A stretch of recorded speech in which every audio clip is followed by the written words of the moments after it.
Assalamualaikum warahmatullahi wabarakatuh. Perkenalkan nama saya Alfi Azri Venta dengan NIM 210 Saya dari Universitas Muhammadiyah Profesor Dr. Hamka dengan prodi psikologi. Sebelumnya mudah-mudahan teman-teman diberi kesehatan dari Allah Subhanahu wa taala dan diberikan eh, hal-hal baik di sekitarnya. Baik, jadi saya di sini ingin menjelaskan tentang penelitian yang saya lakukan, yaitu peran agama terhadap ide bunuh diri pada mahasiswa religius. Oke. Baik, kita langsung ke latar belakangnya. Maaf, teman-teman. Nah, jadi Indonesia sendiri itu dikenal sebagai salah satu negara, maaf, negara yang tingkat religiusitas atau tingkat religiusnya tinggi, di mana menurut analisis data terkini, ada 10 negara dengan tingkat religius tertinggi, yaitu Somalia, Niger, Bangladesh, Ethiopia, Yemen, Malawi, Indonesia, Sri Lanka, Mauritania, Djibouti, dan Djibouti. Itu menurut CEO World tahun 2024. Nah, karena Indonesia dianggap sebagai salah satu negara dengan tingkat religius tinggi, masyarakatnya harusnya religius juga dong. Apa sih maksud masyarakat religius? Bisa dilihat di sini, masyarakat yang soleh atau masyarakat yang menerapkan nilai-nilai keagamaan dalam kehidupannya, baik dalam hubungan dengan Tuhannya, Tuhan yang disembah, maupun dalam lingkungan masyarakat, teman-teman. Itu menurut Subakat tahun 2017. Lanjut ke definisi religius. Nah, religius ini bersifat unik, teman-teman, karena manusia itu bisa diatur oleh sesuatu yang bersifat sakral. Dan juga hal tersebut bisa menjadi suatu tujuan yang diikuti individu maupun sekelompok orang. Itu menurut Pargamen et al. Tahun 2005. Lalu terdapat pola coping religius yang bersifat positif, terdiri dari pengampunan religius, mencari dukungan spiritual, koneksi spiritual. Lalu terdapat juga pola negatif yang bisa didefinisikan oleh ketidakpuasan rohani, ketidakpuasan agama interpersonal, dan meragukan kekuatan Tuhan. Itu menurut Pargamen et al. Tahun 98. Nah, tadi kan kita udah bahas Indonesia sebagai negara religius, salah satu negara dengan tingkat religius tinggi, teman-teman. Tapi ada fenomena yang cukup unik di sini, teman-teman, di mana berdasarkan data Pusat Informasi Kriminal Nasional Kepolisian Republik Indonesia atau disingkat Posiknas Polri, terdapat 971, teman-teman, kasus bunuh diri di Indonesia sepanjang periode Januari hingga Oktober 2023. Di mana angka ini telah melampaui jumlah kasus bunuh diri sepanjang tahun 2022, yakni sebanyak 900 kasus. Lumayan banyak ya. Lalu data dari WHO juga menunjukkan bahwa bunuh diri juga menjadi penyebab utama kematian keempat dalam kelompok usia 15 sampai 29 tahun. Berdasarkan data tersebut dapat dikatakan bahwa remaja dan dewasa awal lebih rentan melakukan bunuh diri. Ini menurut dikutip dari Utomo dan Rahmasari tahun 2024. Terus definisi ide bunuh diri. Rasa sakit dan keputusasaan yang mendalam merupakan kombinasi yang diperlukan untuk pengembangan atau munculnya ide bunuh diri pada seorang individu menurut Klonsky dan May tahun 2015. Singkatnya begini, teman-teman. Kenapa harus ada rasa sakit dan keputusasaan? Jadi kalau cuma ada rasa sakit tapi tidak ada keputusasaan, kemungkinan untuk munculnya ide bunuh diri itu sangat kecil, teman.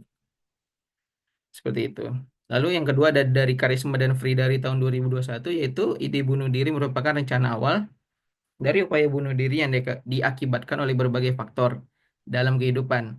Beberapa faktor pendorong, misalnya individu yang mengalami depresi, keputusasaan seperti yang di atas tadi, serta memiliki akses untuk bertindak tentunya. Berisiko lebih tinggi untuk mewujudkan ide bunuh diri menjadi upaya bunuh diri. Dari ide jadi tindakan, teman-teman.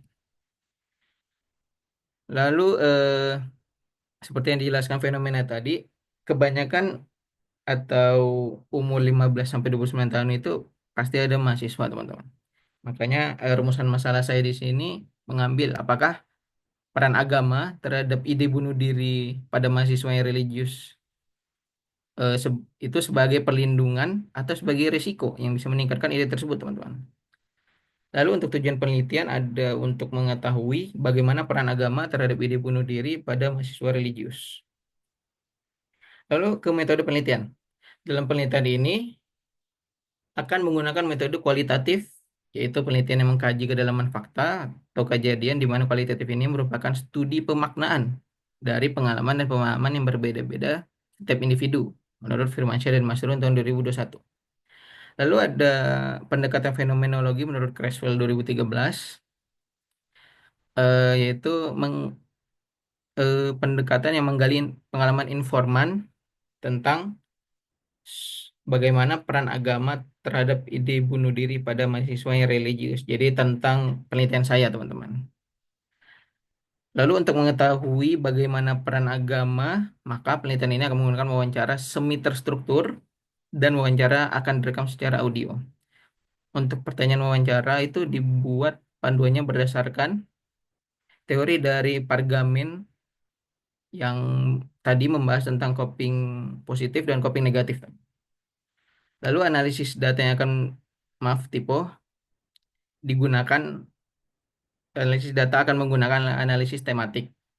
Menurut Brown dan Clark tahun 2006, yaitu analisis yang memiliki tahapan pembiasaan dengan data, pengkodean, pengembangan tema, serta adanya interpretasi. Lalu untuk responden sendiri memiliki kriteria sebagai mahasiswa religius yang akan diukur menggunakan skala religiusitas Muslim. Itu menurut Amir 2021. Di mana skala ini berbasis pada ajaran Islam dengan 3 dimensi, yaitu dimensi keyakinan, praktek, dan pengalaman tersebut. Lalu kriteria selanjutnya yang pastinya ya, mahasiswa yang pernah atau sedang memiliki ide bunuh diri, teman-teman. Kenapa saya menggunakan skala religiusitas Muslim? Karena kebetulan informan saya itu eh, beragama Muslim, teman-teman. Baik. Lalu selanjutnya ada hasil.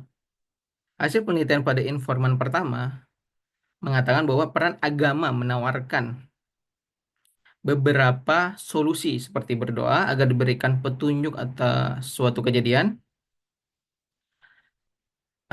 Namun informan ini juga menjelaskan bahwa dukungan dari teman lebih berpengaruh daripada agama. Juga informan ini menjelaskan awalnya tidak merasa terlindungi dan merasa sendiri di dunia ini, seperti tidak ada yang bisa menolong. Tapi informan ini berusaha untuk tidak terlalu kalut dengan pikirannya dan menyibukkan diri dengan hal yang lain. Juga menganggap kalau Tuhan itu masih mau melindunginya. Lalu untuk hasil wawancara pada informan kedua mengungkapkan bahwa peran agama itu ada sebagai pelindung, namun juga ada sebagai risiko yang meningkatkan. Karena informan merasa percuma untuk berbicara kepada manusia dan tidak merasa adanya solusi. Juga informan lebih memilih bercerita ke Tuhan dan bisa meredakan, juga merasa lebih aman. Sementara yang menjadi resikonya dikarenakan dia pernah mendengar ceramah nih yang menganggap perempuan adalah makhluk yang selalu jadi yang kedua setelah pria. Nah, karena itu membuat ayahnya jadi lebih mengaturnya dengan ketat, teman-teman. Sehingga informan ini tidak bisa berbicara tentang masalahnya kepada ayahnya. Dan hal itu membuatnya tertekan. Oke, baik. Sekian dari penjelasan saya. Terima kasih banyak sudah mendengarkan. Maafkan saya apabila ada salah kata atau typo di dalam penelitian saya. Saya akhiri. Wassalamualaikum warahmatullahi wabarakatuh.